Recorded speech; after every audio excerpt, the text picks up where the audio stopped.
Hi, இது என்ன வீடியோன்னு பார்த்தீங்கன்னா திவ்யாவோட பர்த்டே. இதுதான். எப்போவுமே ஆசிரமம் போவோம். இந்த டைம் வந்துட்டு அது வேண்டாம், நம்ம கையாலேயே செஞ்சு ஒரு 10 பேருக்காவது நம்ம கொடுக்கணும் அப்படின்னு யோசிச்சோம். ஏன்னா ஆசிரமம்னா நம்ம அமௌண்ட்டு கொடுப்போம், அவங்க செஞ்சு நம்மளை வந்து வைக்க சொல்லுவாங்க. இது நம்ம கையாலேயே செய்யணும்னு சொல்லிட்டு இன்றைக்கி நாங்கள் செஞ்சுருக்கோம். பிரியாணி தான், சாம்பார் சாதம் வேண்டாம், பிரியாணி செஞ்சிடலாம் அப்படின்னு சொல்லிட்டு பிரியாணி, தயிர் பச்சடி, அதுலேயுமே பிரியாணி தாங்க. ஸோ பிரியாணி 2 குக்கர்லையுமே பிரியாணி தான். நான் போடவா? ஸோ நம்மளால் முடிஞ்ச ஒரு சின்ன ஹெல்ப் தான்.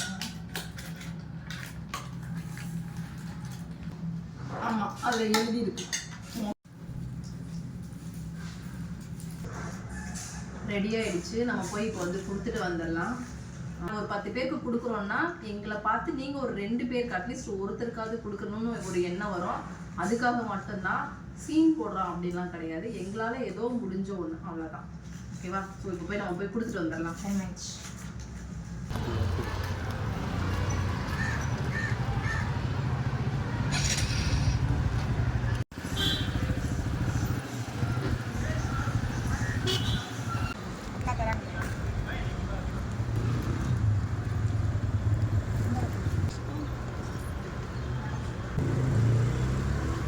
ஒரு பாப்பா இருக்கு, பாப்பா ஸ்கூல் படிக்குது, எல்கேஜி படிக்குது. நான் ஒண்ணு கூட சாப்பாடு அம்மா